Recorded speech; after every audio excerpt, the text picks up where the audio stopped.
all sweetest authors I've ever met. And I say that Ah. because so here's how we met. I said something about being accidentally published, and she actually stood up, like, "How do you do that?" And I told her. She was like, "It's like that's impressive. Like that's magical." It's like, yeah, it kind of is. And ever since, off and on, we've been in touch. Uh, Yep. the thing is, she actually was really nice. She gave me a copy of her book Switchback, which is actually an excellent book. I cannot recommend it highly enough.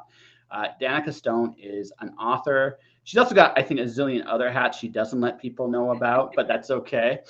So how you doing? I'm good. And you are always welcome to ask about the other hats. I am totally happy to talk about them too. I do kind of keep them separate, but it's good. Like I'm in a computer lab, so obviously I teach as well. But yeah, I'm good. It's been just kind of a crazy last couple years, and I think that's probably true for everyone. But it is good to be here and have another book coming out, and good to be able to talk to you. Yes. Well, I don't know if you've been okay. So for me, so 2020 was my second apocalypse. My first one Mm, was very personal, right? And so it didn't hit me the same way, right? mm, Because I don't. What I one of the most important things I've learned about life in general, fear is a bad place to be in. yeah. So I don't do that. I try to. I mean, don't get me wrong. I'm not saying there aren't moments I'm scared. I would be lying to you. But I've learned this, like, if fear is the basis of a decision, it is almost always wrong. Almost Mm, always. So you so I made decisions like, okay, well, I don't want to work. I mean, this at this point doesn't I didn't want to stay in Vancouver stuck at a job because I couldn't get into the movie industry because pandemic. So I made a decision to try freelancing out, and it's honestly what it comes down to is attitude, Danica. That's actually the yeah. whole secret to it. It's not, I'm not no joke. It really comes down to confidence and mindset. If you have it, you can do it. It's hard, but you can do it. In your case, because of the connections you have, I'm not saying you want to do it, but if you ever decide like shit, I'm going to do it, right? It would probably be easier for you than you think it would be. That's cool. Like I could see that. I always have a million things going at once. So I tend to gain jobs without letting other jobs go. So I like to joke around that I'm currently with three full-time jobs. So full-time teacher, full-time artist, full-time writer. This summer, although I'm not really allowed to talk about that one, I actually am venturing into other forays. So there will be job number four, although not full time for that one. But yeah, like you, I think if you take the attitude that you can make the leap and you'll figure it out along the way, and like you can trust yourself, Josh, to do the right thing. So trust Josh of the future to figure it out, then you're good. And Yep. so I actually believe much of what you are saying. But it's funny, I don't think I would go just completely freelance simply because I'm good with doing multiple things at the same time. I'm stealing your time right now. You know, I do that for everyone. I just steal it and use it all. No, it's actually it's cool. Like I think okay. So my freelance path, I have produced two shows for two other clients, one company, one currently. Like I'm actually directing it for the first time too, which is kind of scary. Awesome. I've written a bunch of articles for a bunch of magazines. I've done commercial work, voice work, illustrate. I've even been published as an illustrator since we last chatted. So yeah, That is it's so not cool. like freelancing is a broad term, Yeah. right? But the reality is, which what it really is it's about, yeah, putting work out there for yourself. And like I said, I probably should narrow down the offer, but again, maybe you'll understand this, I think, more than most. You go and choose a path, and suddenly you'll get all these other gifts that kind of come your way. And it's just like I don't know if you're a biblical person or not. But there's a parable about five. You have five talents, and you use all five talents, you get five more. Mm, Right? I That's like kind that. of that's probably what's happened to you. Is you started. What did you actually? I should ask this. What did you want? What did you want to be when you grew up? I gotta ask that question. As a kid, oh, I always wanted to be an artist. I was really into art, and early on, I knew I was going to be a teacher as well. Writing was actually the one I kind of rolled into. That one wasn't as planned, although if my mom is watching this, she will totally agree or disagree with me and say, no, she actually knew, and she has kept like these like publications back from when I was in grade 3, poems that I wrote and was published in something. I don't even remember doing that. So apparently I knew that too. I always like to say I want to do everything that gives me joy, and Yes. that is so broad. So I love painting in the mountains, and that's really like, like what are you going to do with that? But no, like I love it. And even though my artwork would not be something that necessarily in this century would seem like something you could easily find places to show it, but I loved it, and that's what I was drawn to do. And sure enough, I found a gallery that would carry it in the mountains, and that's specifically what they're looking for. So I don't know. I think I'm doing all the things I wanted to do, and it only just keeps growing. Well, no, but that's the whole point, right? Like Yeah. that's how this works. I think we all are given certain talents and gifts. Now, not everything comes at the time necessarily you want it to, but Yeah. it does come. And what I've learned is, okay, I've been running that writing led to the podcast and all the happy accidents that have come along with that. The podcast has led now to me doing video work, which has Yeah. also led me to do artistic work. And yeah, it just this is how this works. Like you do something and you dedicate to it. And if you let yourself, you'll just keep growing in those departments and you will find people that see your value, provided you have the confidence to put yourself out there. That is the Yes. big caveat to that. And I'm going to add one more thing, which I know you do.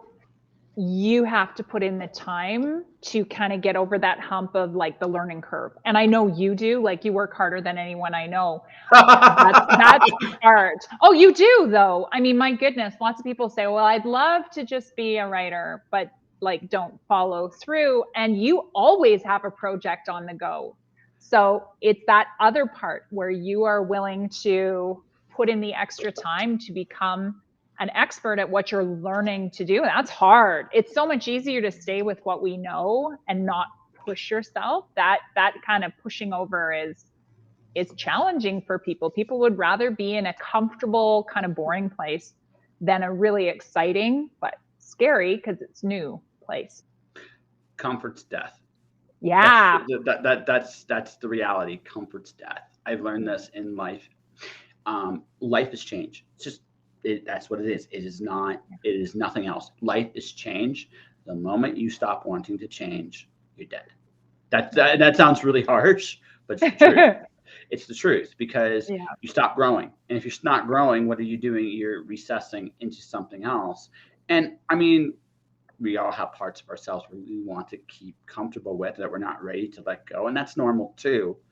But there Yeah. has to be some strives in your life to constantly change and grow. And I have 10 rules to success, and the eighth rule is stay uncomfortable.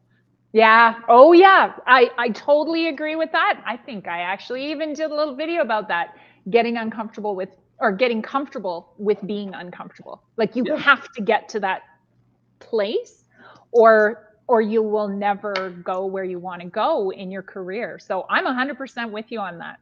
yeah. So I'm going to ask this: what do you Okay. teach? What do you actually teach? What grade level do you teach? Because I'm assuming it's grade school. Something No. tells me no. Yeah, I'm wrong. See, that tells what I know. So I have taught every single grade except for kindergarten and grade 1. Currently, I am teaching at a 10 through 12 school, and I teach new media. So I teach the Adobe Suite Okay. and I teach English as well. So it's funny. I always like to joke that I'm not really an English teacher. I just play one on TV. But when I started publishing, I know that my principal kind of heads up, oh, this would be a really good place for you to be. And that's not terrible. I don't dislike English. I love English. I do not love the marking because it is a really time intensive process for marking English. but I really love the kids and I love what I'm doing. So right now I'm at a high school. High school? Yeah.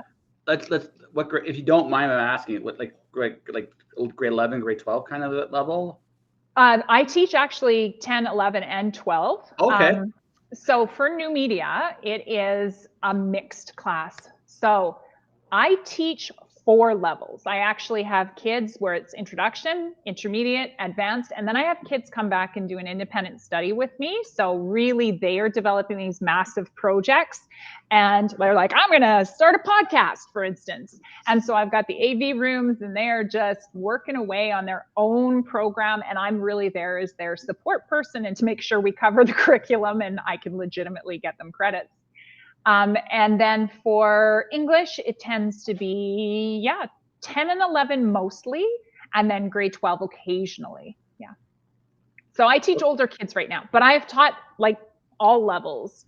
I've taught like post-secondary as well. I did a couple summers in this, it's called the IT for Danika program, teaching teachers how to embed technology into their classrooms. So I've taught everything, but that's like kind of my Clark Kent job. No, I got I love you. it. But see, I figured so I'm not going to try to figure out what you can't talk about. That's not my concern. Okay. I have a hunch. So what you basically have just described. So way back when I was in high school, a long time ago in a galaxy far, far away.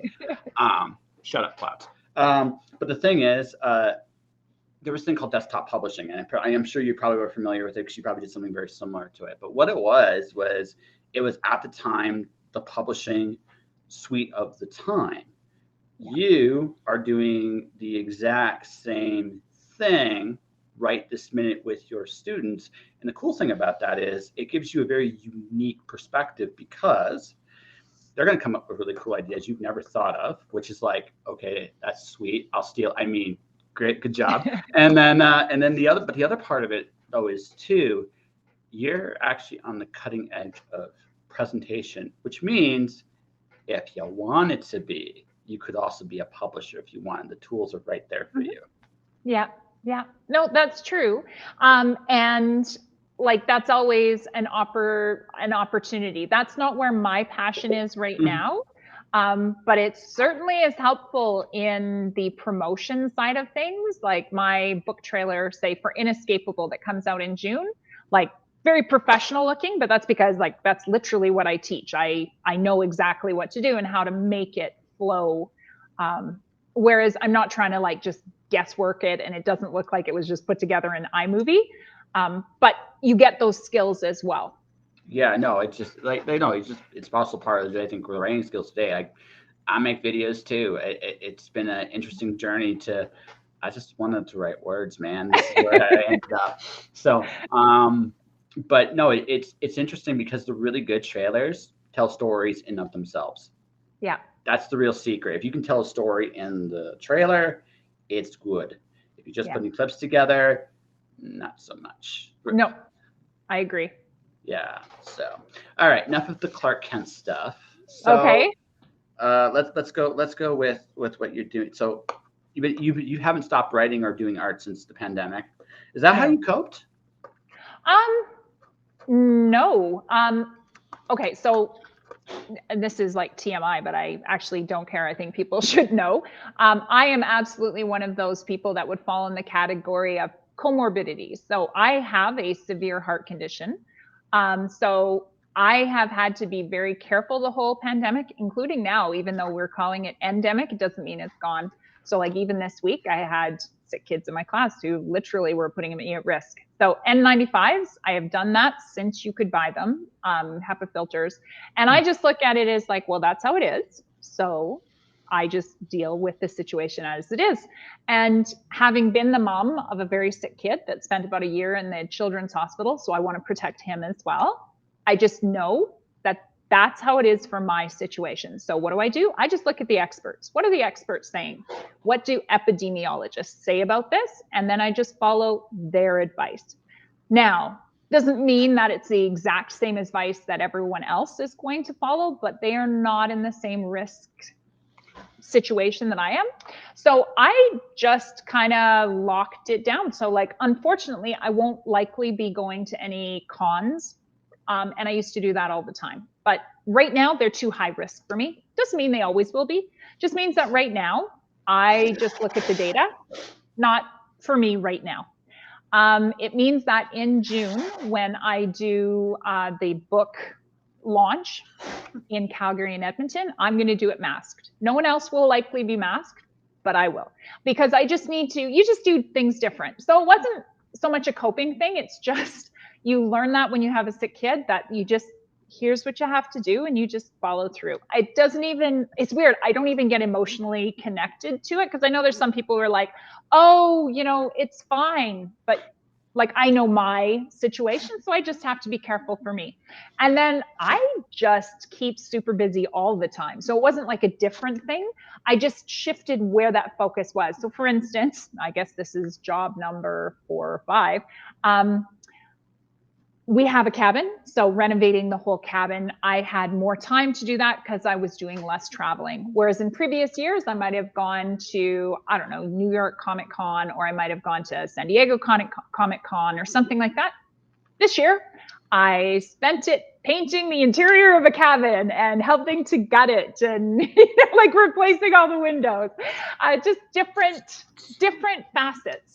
But like I said, I am interested in what gives me joy, and that does. Being out in the mountains absolutely does. And then my writing just continued. There was no blip for me. It wasn't like, I know some people, it was really hard.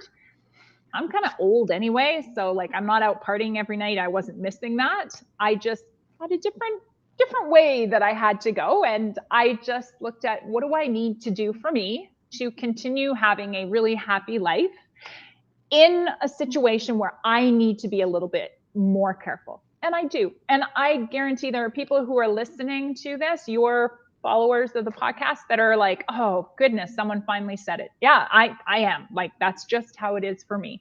So it's funny, right behind me, you can see there's a bank of windows. Like, as soon as my kids were gone today, opened up all the windows, the HEPA is running, and I'm feeling good because I can feel the wind. But if the kids were still here, I would totally be masked.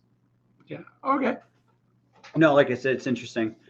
I approached it from, I followed it in a lot of different ways. I looked at a lot of data from across the sea. The only thing about data here, and I've said this on the show before, we have a profit-driven basis for a lot of the things we do. So yeah. And this is like one of those things where I say fear is a big decision maker. Again, I don't know your situation. I'm not saying any one way or the other, because again, everybody's got to handle it differently. Yeah. But at the same time, I tended to go where I found there was less of a pharmaceutical interest. And sometimes the data there is a little bit different than the data here. And that's it. And that's all I'm going to really say about that, because really there's no, you got to do what's right for you folks. At this particular point in time, basically how I look at it is, you're going to do what's right for you. That's it. Exactly. It's not my concern one way or the other. I made choices based on what I did. You've made choices based on what you saw. Now, that all said, when we get off the air, I will make you an offer. Just, I will make you an offer. So, okay. But yeah, I actually love that. And I totally agree. You have to make the choices that are right for you. So what I do for me is only based, well, on my family too. Like, I'm not forgetting my kid. I need to be careful for him as well. And I do have other kids, but I have one that is just a little more fragile. But yeah, you have to think for yourself. You can't just go along blindly. So I hope that people aren't living in fear. I hope they're just educating themselves in the way that they need to be. And I like how you just, for yourself, how do you go on? And I think being a creative person is a huge part of just continuing your life. Mine never stopped. Like, okay, that's the way it is. So I just do what is right for me. And I'm so glad that you're doing that as well. I published 3 books during the pandemic. Yes, so, I love that. But see, I fall into a very unique category. So I post, whether we want to acknowledge this or not, the pandemic again, maybe I'm a little nuts. It did affect me, but it didn't. I didn't. Again, it's something that I know a lot of people. It's really hard to understand. It doesn't scare. It didn't scare me the same way. It just didn't because of my own experiences in life. Yeah. So I kind of fall into this category. I fall into so they're after a PTSD event, and let's be honest, that's what this was. That the whole lockdown stuff was a PTSD event. When it's over, population goes into like the 100%. So 10% of the population go through like whatever the PTSD, it sticks with them. 80%, it's normal, and then the other 10%, which is like me, gets bolder. It's just because you're only here for so long. And I think one of the most, I came back, I'm in Calgary right now. By the time you go on tour, I probably will not be in Calgary anymore. I'm actually, maybe not. I can't say it depends on when you go. It depends on when you go because I'm planning on taking my show on the road, like legitimately. Awesome. So you see, you're episode 940. Wow. Yeah. So I started, so again, on the freelancing thing, this is Twitch. I've been doing on average 3 shows a week since December of 2020. So you have gotten a lot done. Okay, you clearly have more jobs than I do now. I don't know about that. A lot of people say like again, I had to learn how to. Difference is you figured out how to get paid with it quicker than I did. So I had to learn how to do that. But I basically no. I actually thought about this the other day. Like there are days I feel like I haven't done anything, and I look at my list like, well, shit, I haven't. For me, I haven't done anything. But I still did this. It's just no. You have to. I've always been kind of under the. Again, my first experience, my first apocalypse, I kind of came face to face with my own mortality. Yeah. And when you see that, you're under the illusion you have time. We all are to some degree. We don't. We just don't. And I've always had a sense of urgency with everything I'm doing. And especially the last 2 years, I don't wait for anybody anymore. Like that's the one thing, like I'm 41. So I've hit that I'm either doing the greatest midlife crisis ever, or I'm doing like I'm finally growing up. I'll let you guys figure out which is which. But it's basically you have only so much time. Yeah. And you cannot let yourself stay comfortable. You can't let yourself. You can't deny. Again, you're not going to make it out of here anyway. Like that's a given. You're just not. So what are you doing while you're here? Because that is the important thing. So for me, I've always, like, everything I create, everything I do, there's that urgency of if not now, when? Yeah. Because there's no guarantee of tomorrow. Yeah. I love that. I love that. There's a great quote. Guy's last name, I think it's John Cornfield. It's "The trouble is you think you have time." And that's the truth for everybody. All those people are like, oh, one day I'll write a book. Or like, you should write it now then, because you don't have necessarily that time. Nobody knows what time we get. I can be as careful as I want, and I could walk out and get hit by a car. So you got to do it now. I'm 100% behind that attitude. Yeah. And I think that's why 3 books, that's amazing. And think of how many people thought, oh, I'll start this big project, and then nothing happened with it. But they didn't have the rest of the follow through. Well, it's just, you have to yeah. So again, what this ultimately comes down to is, and I figured this out, ironically, talking to an author about a couple weeks ago. It's about your confidence at the end of the day. And and honestly, the simplest way to build confidence, what the most valuable lesson you teach. I know this is going to sound almost insulting, but I want you to think about this for a second. Getting your students to show up. Because it might seem like the simplest of all the lessons, but honestly, the big difference between people that do and people that don't is that they show up. That's it. Yeah. That is it. That is the biggest difference.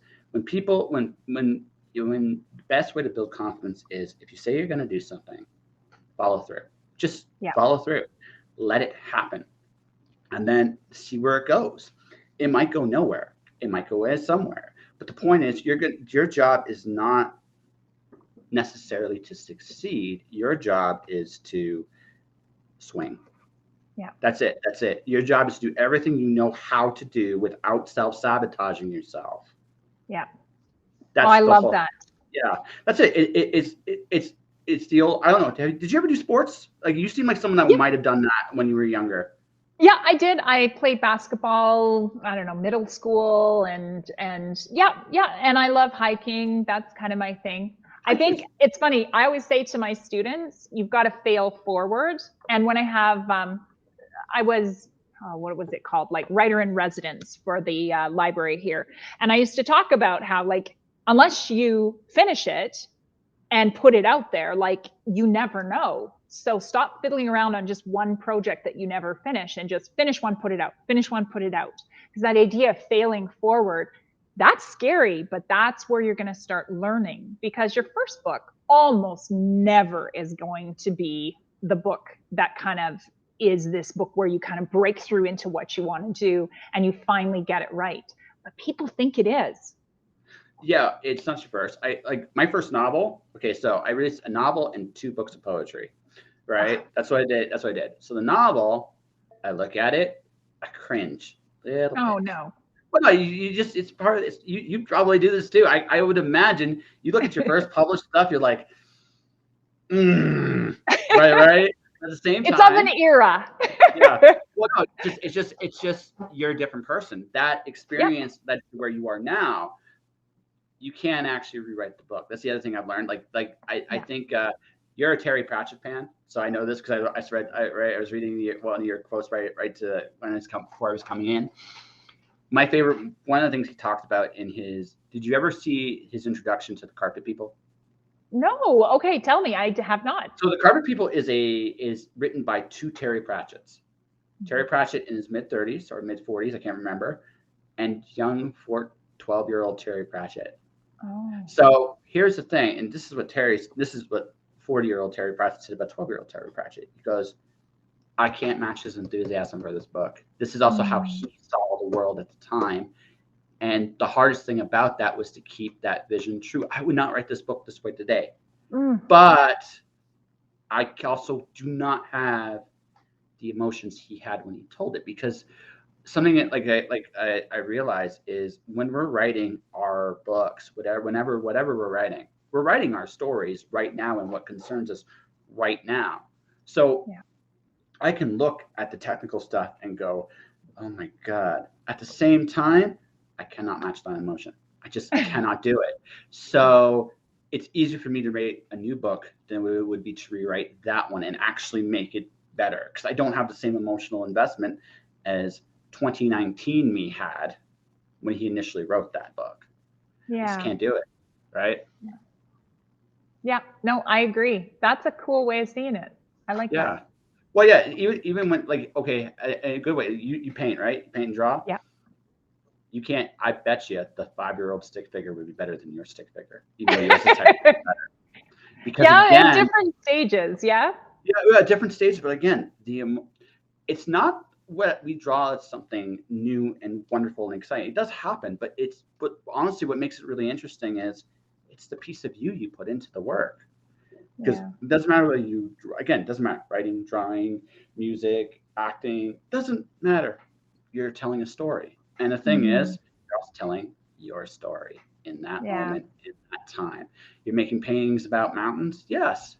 But I bet you there was a point where there was angry Danika, then there was Mm. happy Danika, then there was sad Danika. And I'm keeping this really simple for context, right? But but the idea is you are a different person every single time you sat down and painted. Now, painting takes a little longer than, say, drawing because of all the detail, the work that goes into it. But let's say I don't know how long it takes you to do a piece. Let's say 6 months. It might be less, might be more, but let's just say 6 months. 6 months of Danica in one moment in time versus another Danica 6 months, different six Yeah. months is a different Danica. Even though it's the same person, it's a different person, right? Yeah. So it's like you couldn't go back and repaint your earlier pieces. I'm sure sometimes you cringe just a touch because you're better now, but you're also a different person now. Does that make sense? It does. It does. I also, to add to that, no matter what I'm doing, if I don't have the challenge of it, I find it really hard to get into flow. And that's where my best writing comes from, my best painting. I have to be in flow. So it needs to be high challenge, high skill. And that always means always making it more and more challenging for yourself. So if I went backwards and tried to do whatever I did, I don't know, say 10 years ago, books I was writing, well, that's not challenging anymore. So I don't want to write them. So I would not be able to put in the time in the chair to get them done.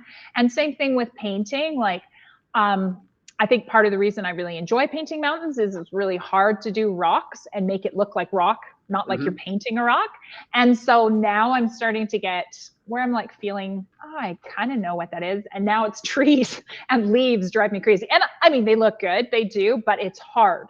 And so what I find the interest is the hard part. And so to get to flow, I always have to challenge myself with everything. So right now I'm actually working for my next work in progress. My next piece of writing is historical fiction, which I've never done before, which requires a lot of research. And that's the exciting part is, can I make these characters come alive in the same way? And it's like a challenge, like, because I'm not from the 1800s, and how do I do that? It's a very different skill set. So I'm enjoying it. It's just slowed me right down though. Who are you fascinated with in the 1800s? So this is actually from my family. We have some diaries, and it's like a really tragic story of them coming to the States from Britain. So it's that side of the family.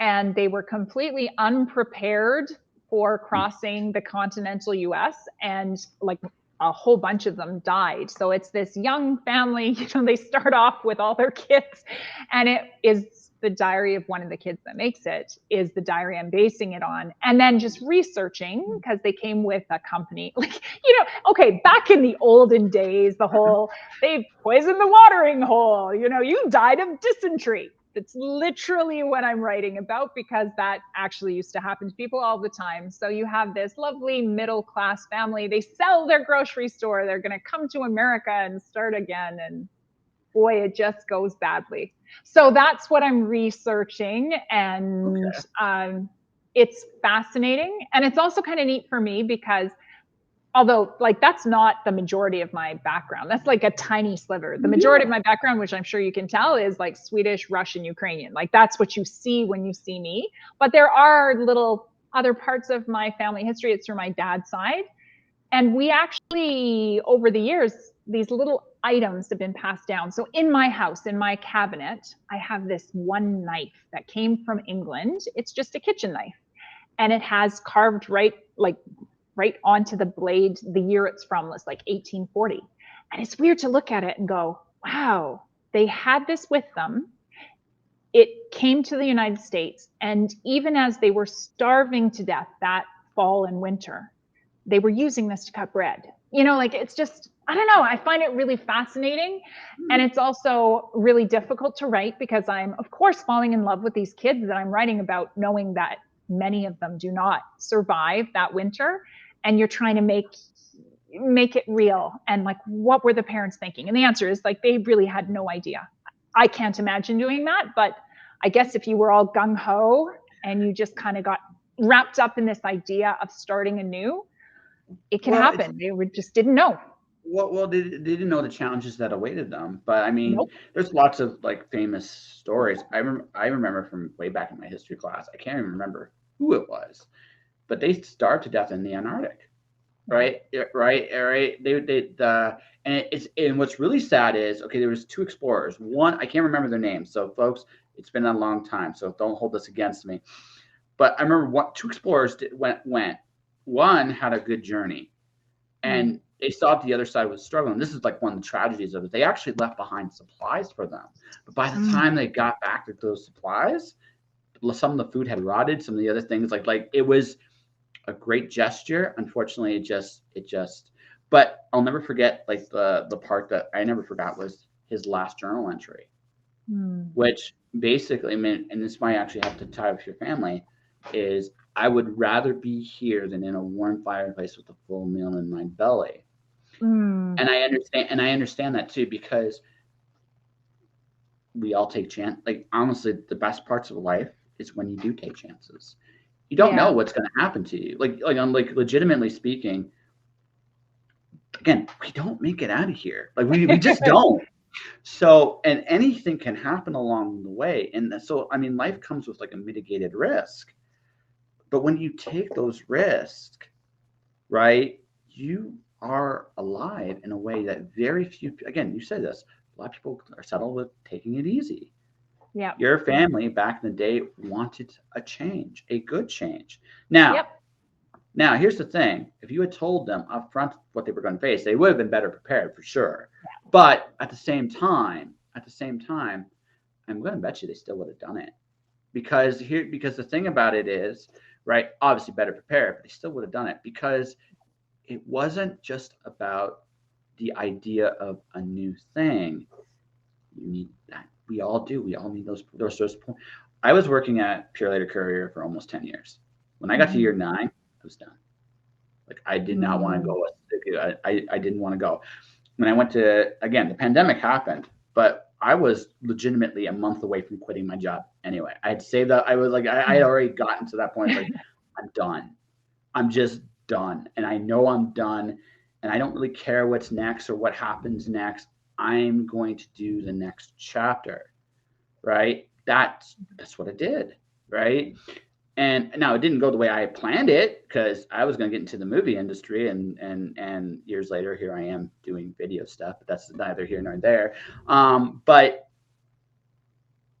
it didn't work out the way I imagined it would work out. I still don't regret quitting one little bit. Right. So that's the thing, right? So with your family, and it's maybe I don't know if you've thought about it this way, but if you have, great. If you haven't, I think they would have taken the risk anyway. Because it sounds like they were ready to, even though you're right. And when you're ready to take that risk, you're going to do it, right? Yeah. Well, and I think the fact that they kept going, like Mhm. they could have stopped, right? Like, when you're traveling and you're trying to get to the homestead, the area that you're going, I mean, they were going through areas where there were people. They could have stopped. They Yeah. didn't. They chose to keep going. I mean, huge tragedy for the family. So what that would be my great great grandfather, he was a little boy at the time and he survived.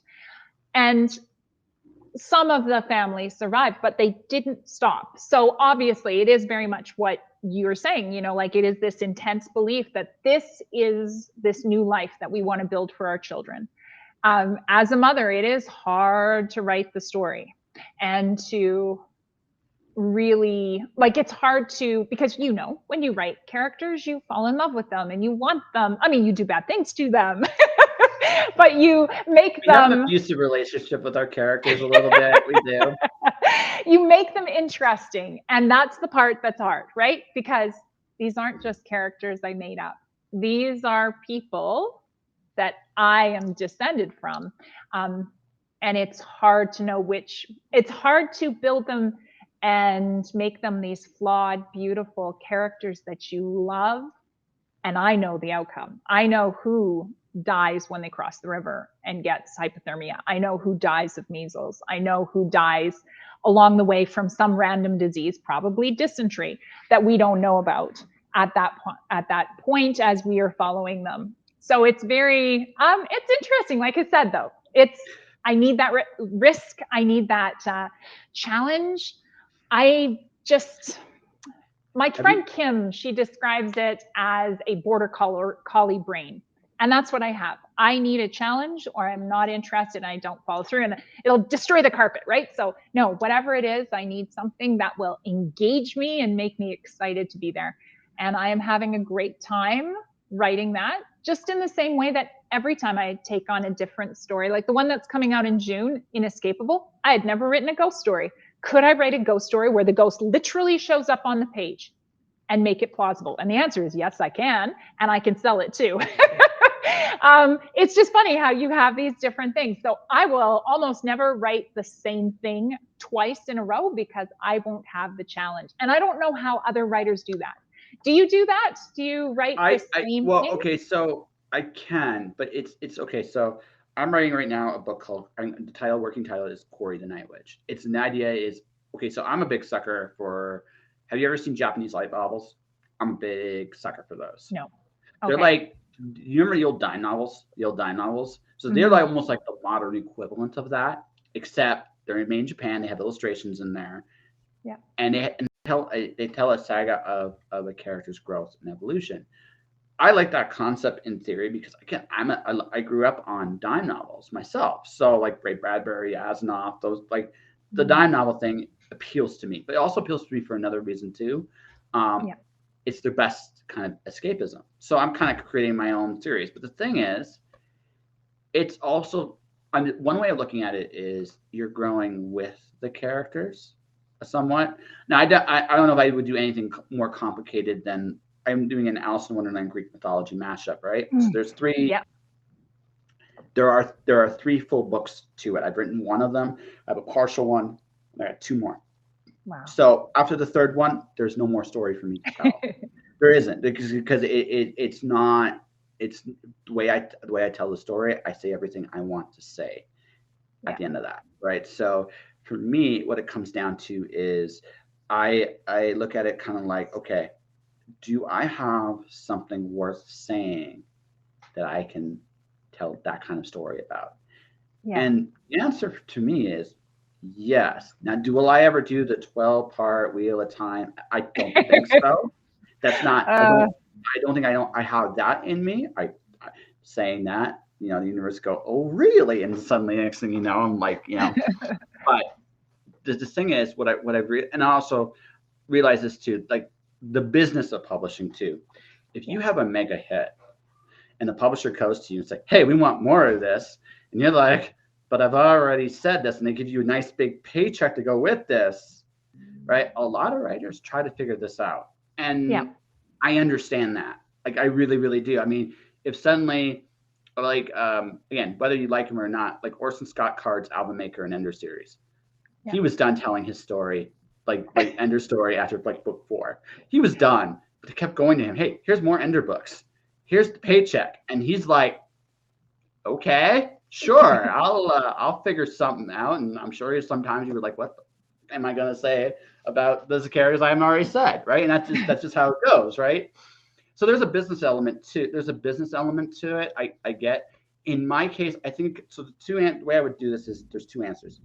Answer one: if I have something worth saying that is worth the encompassing, like your family's journey, honestly, if you wanted to, you could stretch that out to a trilogy because it's kind of got a memoir feel. You could go talk about the risks, the rewards, the change. Like there's a lot you can go into there.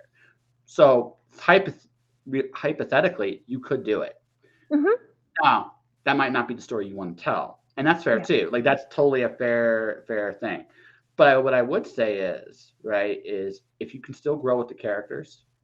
So I'm writing about now. Current book I'm writing is called Corey the Night Witch. It's Yeah. basically it's a parallel universe story about and that's like I said, it's my pulp's character. It's a female equivalent of Parker trying to kill evil versions of the Knights of the Round. And so I have a story about how she goes after each and every night, but they're all different yet Hmm. the same, right? So, but there's a growth. I've already thought about this. There's a growth element with my main character, and as a result, there is more story to tell. There's a point, even with that one though, where it's like, I'm done. Like there's Yeah. nothing else I can say here. I've gone, like the last books are full name. I already know the title, like Corey the Night Witch, Corey the Samurai, Corey the like all these other things she goes. When you get to the last book, it's just her full name. She's a Mm. fully realized human being by the time I'm done. That's the whole. Again, there's a plan. Now that all said, let's say I get to that plan, I get to the end of that, and suddenly a publisher goes, "Here's 7 figures. We want you to do another." That'd be Now a good problem. that's a great problem to have, right?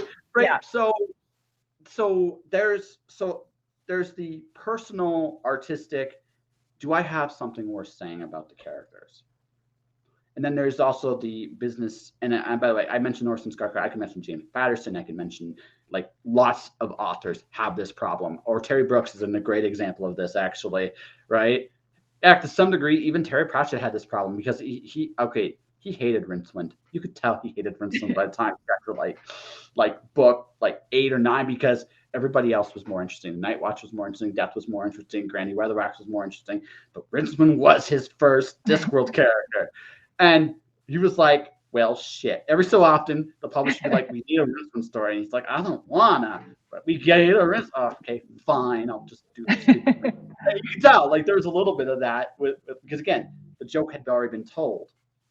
So I think every author, when they're really successful, struggles with this because you need that challenge, as you so eloquently put it. But at the same time, if suddenly all your bills were paid, there are other ways to challenge your life, right? So, True.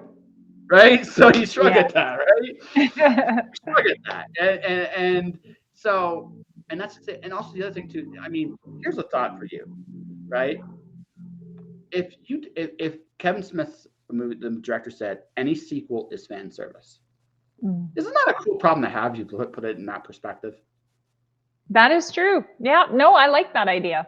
Yeah, Because then the challenge is, can you make it interesting enough to keep your focus? And I think there are some people that get very comfortable in the world, and like you say, they have different facets of what they want to explore that still work. yeah. I can only speak for how I write. Sure. Again, I'm just throwing this again. I'm just throwing this like down the road because your pod again. You've done fairly well for yourself. Now, maybe you haven't hit that point where you got that mega hit as an author, but I also know this too. You're popular enough that you speak at a lot of paces and people listen to you. So inevitably, you might hit this problem. You write something really no. And I think this is a good thing just to talk about with even you, right? You might hit this problem. You just find something that really people get really attached to, and they'll be like, "Hey, we want a sequel," and I'm like, that would be a challenge. Can Danika just write a story to please her audience? Oh, then that would be the challenge. That would be Yes. the challenge where I Yeah. have Every to time you go back, do right? that. Every time you Yeah. go back at that point, right? So that's all I'm saying. Like, hey, listen, I just wrote this on my motivational thing. I kind of want everybody to win however they want to win. I do. I realize it isn't quite realistic in the sense that we don't always win the way we intend to, but I think everybody can win. So if you are one of those, there are authors out there like yourself that just tell one really good story and then they move on to the next and the next and the next, and they're all really good.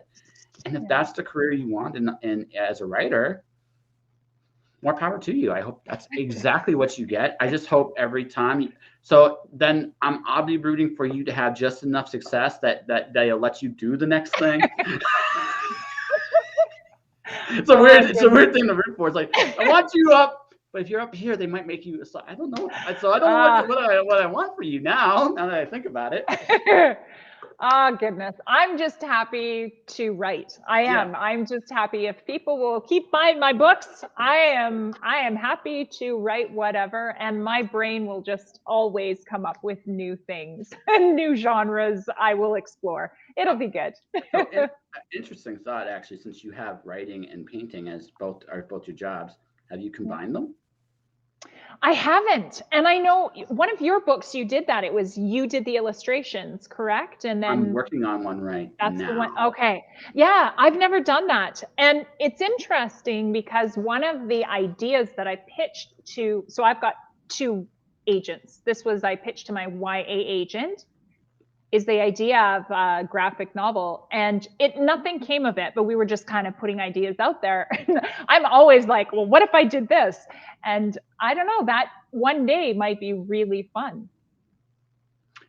Can I give you a couple book recommendations? Sure. There's a gentleman by the name of Darwin Cook. I mentioned the Parker novels. I don't know if you don't know what Richard Matheson did a whole bunch of series called the Parker novels. Now you only need one, and I'm all and one of them are any one of them. You don't need them and all of them, but one of them.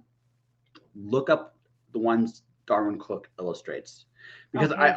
I think see, for you, based on what we've talked about, I don't know if like a straight up full fledged graphic novel is quite your thing if you're painting, but you don't necessarily have to have it that way.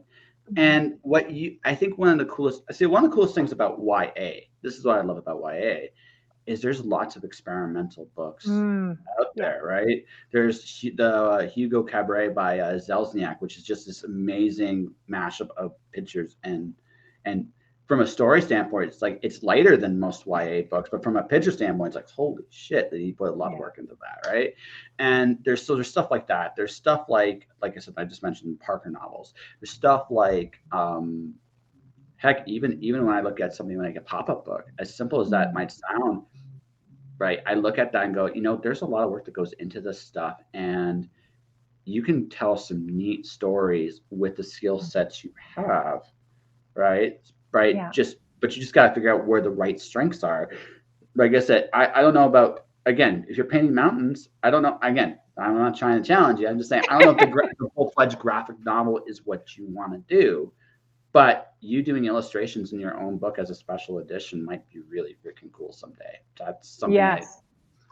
Yeah. It's a thought. Yeah, that's very cool. Yeah. I like I said, I am here to just do everything that gives me joy. I don't even, it doesn't work. Like I guess I do sort of have a game plan of what I want to do with my life, but I don't worry about it. Way leads on to way. And I just go with that. I go with my joy, and I go with the challenge and the things that are exciting to me, because then you're fully alive, you're fully realized, and I am just enjoying everything I'm doing.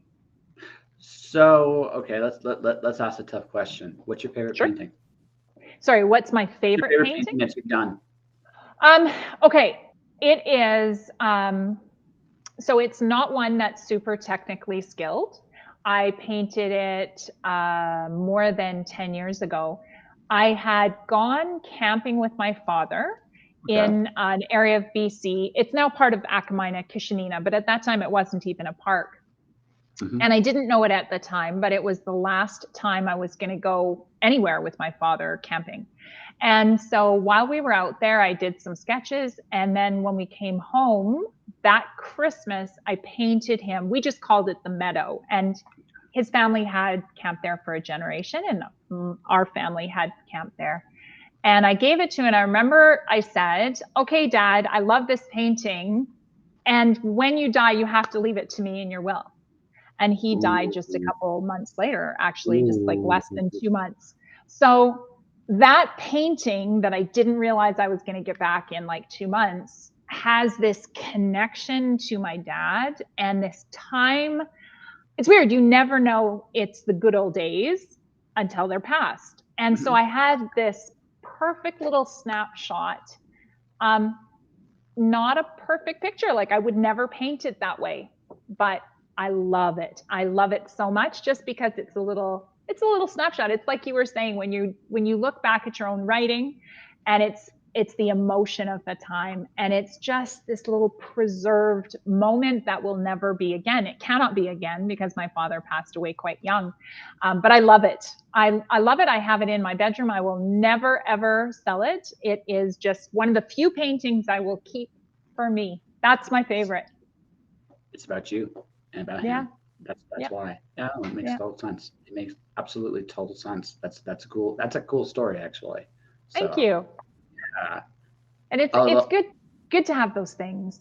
Yeah. Well, I don't admit, like I've moved around a lot, and one of the things about like my experience is, by and large, things don't matter.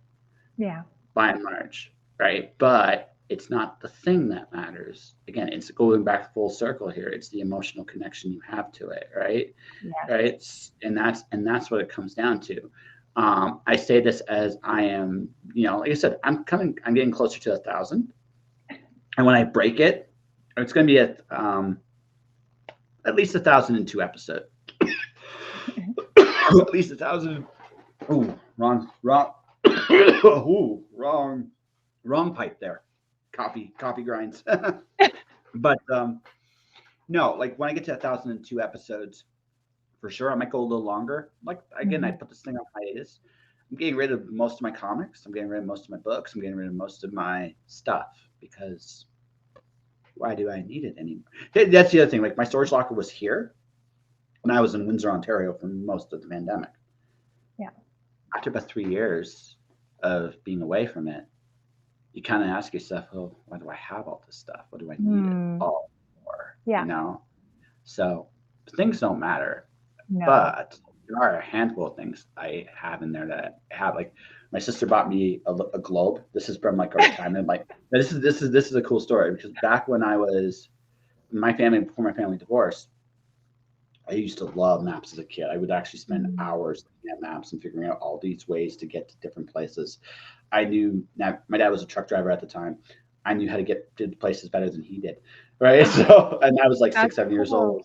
Right. But he bought me this Golden Glare globe from Park Hill. So, as an adult, my sister bought me this globe. And it's a reminder Mm, of that time in our lives because we've never been like your family. Once your family kind of goes apart, I mean, you heal from that, but you never forget a simpler, happier time.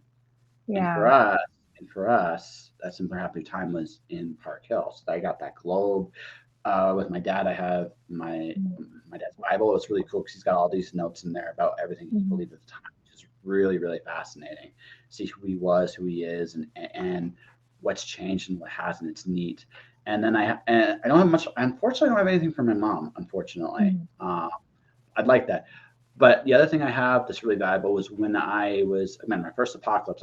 So my mom has most of the stuff I have in my use. I never saw, I don't like family pictures, stuff like that. I've seen none of that for like 20 years at that time. Right. And my sister, um, when I was going through my hardest moment in my life, actually sent me pictures of when me and her were kids. I hadn't seen mm, it in 20 years. So I go one step further. I talked to my grandmother on my mom's side. And I go, I don't have any of these pictures. So actually, I have, right, is this photo album of what my grandmother could find to actually take pictures. Again, there's not a lot of mm, my past there, but what is there, I have. And again, one, two, three, and the last thing is a chess set from mm. my grandfather had passed on, but my love of games comes from my grandfather. So Yep. a deck of cards is not quite the same thing, but a a chessboard for him, that's it, and Yeah. that's it. Not much else in this life's valuable to me, right? So Yeah. that's and again, it's all about those little sentiments. You know what I mean? So Yeah. Oh, I love that. I love yeah. that. All right. So you got a book coming out. Yes. You got a book coming out. You got a secret project you can't talk about. A Uh, little bit. I told you some. Yeah. yeah. Let's so touch some of it. What you've said. What's your plan for the rest of this year beyond those things? Oh, as I said, I like staying uncomfortable. So one of the things that I like to do is take courses that are completely out of my wheelhouse. So I took some courses through it's like Interpretive Guides Canada or something like that. It's associated with Parks Canada. Mhm. And whether I ever do any sort of guiding or not, it's all about one of the courses was about learning the whole history and geology of Western Canada and, in particular, the Rocky Mountains of Canada. Mhm. And then I have another course coming up, and it's all about being a guide, 3-season guide, and we have to do like a day-long hike. So I'm starting to train for that. So I love doing stuff that kind of scares me. That scares me. Like I am not. This is not something I would usually do. It is not in my wheelhouse, and I'm so excited to do that. So first course went fantastic. I loved it. Second one's coming up, so that's something I'm looking forward to. I, of course, separate from this kind of challenge that I've given myself, am preparing for the launch of Inescapable, which comes out on June 1st, and just finishing off this school year and making it exciting for me as someone who's taught it many times. So I'm teaching English 20 for probably the 10th time, honestly. And how do you make it challenging for students and for yourself so you're not dialing it in? And I'm loving it. Mhm. It's really good. So yeah, those are all the different aspects. And of course, writing. I'm continuing to write this book that's based on this old journal and researching. Oh, and then I'm finishing off my cabin too. Got to get that done. So like I said, I got all these little things going at the same time. And when I have spare time, then I paint. Okay. So painting's your spare time thing. It is. I like to go out somewhere. I haven't done a lot of it this winter because it's hard to carry all your stuff. I love it when it's sunny. I can throw my paints in my backpack and I go on a nice long hike by myself and I just sit and paint for hours. I love it. It's like my Zen moment. One of my favorite things to do where I just don't have to think. I love doing that. So I'm looking forward to that, but that's more summer. Yes. And we're saying quick hello from my good buddy John Westoff. I played Magic with him on. I actually played Magic with him on the show. So that's awesome. We played Commander. So, but before we wrap up, I have one last question, then we'll get to all the wonderful plugs. You mentioned it because it's just something that just popped in my head when you're talking about painting as your Zen. Because, okay, so I've been published as an illustrator, right? And I've sold some stuff here and there. But for me, that's kind of like my fun place. Like I don't worry about perfect at all when I do it. Is that the same thing with you with painting, or do you have something else you do that's just like, I don't worry about perfect. I'm just doing this for shits and giggles. For me, it has nothing to do with perfection. It has to do with, I like the process. I like to not think and I like to be challenged. So there's lots of paintings I paint over because they are just about that moment. And there's nothing like at the end of them, I'm like, I don't love them. They don't have the connection, say that painting I've kept that I gave to my dad. So I just paint over them. And I'm sure there would be people horrified by that, but guys, like I paint all the time. I do. So painting for me is not about perfection. It's about that moment in time when I'm out on the trail and nobody else is around and I'm just having a great time. So maybe the hiking is the part that I don't worry about. I don't know. It's weird. For me as the hiker, there's people who are like competitive. I don't hike with anyone because number one, I don't want to be around people and everybody wants to rush. It's true though. Like everybody wants to rush. Everybody. They're always in like, go, go, go. Why? I just want to look at everything. I want to look at every flower along the way. I want to listen to the birds. I go so slow on the way uphill. I do. I just go so slow. And also I have a heart condition. I can't go fast because I'm just not capable of it. So I go slowly and I enjoy myself and I hike hard. Like I hike long distances, but without any pressure. I just go to sit and paint at the end of the trail and it's just wonderful. And then I slowly make my way back. It's so good. Trying to think if there's anything else, but those things really are my passion projects. I mean, I write things that I know will never, ever make it into a book, just little bits of poetry. I don't usually do anything with them. They're just for me. Sure. I don't know. I'm trying to think. There's so many things. It's whatever gives me joy is where I go. I don't really overthink my paintings though. I don't. They are very much of that moment and it'll never be reproduced because I'm never going to be on the trail with the lighting the same way and the weather the same. So it just is. That's how it was when I was there. Then you lead me, I guess, to another question is if you do decide to keep one, what's the deciding factor there? Oh, I rarely keep them. They would have. Yeah, but you do keep some because it does happen, right? So what's the scissor? It would probably have to be one that has such a profound connection to me. So it would have to be meaningful. So the one that is like the last place that I went with my dad, I would keep that one because I did. But mostly I don't. I guess if there was something that there was an event that it was tied to, then I might. So I don't know if I went on an amazing hike and something happened that was so profound, that would probably be something I would keep. I don't know, but I don't usually. I am very much like off you go. I treat them like they are like off, get out of the house kids that are like grown up. No, it's fair. I'm asking because again, I get like I get why someone listening to this would be traumatized. You erase your pain. It's like, no, it's not that. It's just for her. It's most of the time, it's just an exercise she enjoys. Yeah, but exactly. But every once in a while, I know this is how this goes. You're gonna find something. You're gonna be like, I don't want to delete this. This is actually really good. right? And I Yeah. kind of want to see what that thought process was. Um, So, I just so rarely do. Much more often, it's that I do a painting and I just know who is supposed to own it. I just get this yeah, feeling like, oh, that is my friend that's fair. Kathleen. And I just know, or my mom is going to love this one. And I know Yeah, that that's where it's yeah. going to end up. So And that's more often for me. no, and you know what? That's fair. That's actually a fair. That's fair. All right. So before we wrap up, where can Yeah. people find you? And then you can do the full-fledged pitch of Inescapable. Okay.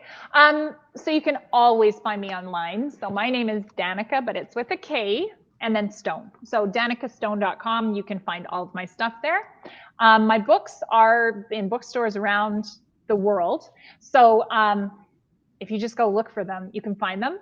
The ones that are out from Macmillan, you'll find in like big box stores. And of course, Amazon has all of them. The ones that are my Canadian published books, which is a smaller press, Stonehouse, those ones, you can find them in Amazon and you can find them in bookstores across Canada. But in the States and beyond, you probably have to order them. And I'd encourage you to do that. That's awesome. And then I'm supposed to pitch Inescapable. Okay, so the idea behind Inescapable, my background, of course, my first degree is in art, actually. And I really love the art world, but there are some big characters. So the book starts off. There is a young woman in her 20s. She has married a much older, very successful artist, and they're at their cabin in Banff, and he has a massive heart attack. And she's there on the floor next to him, waiting for the ambulance, begging him to stay, begging him, stay with me, George. And he dies.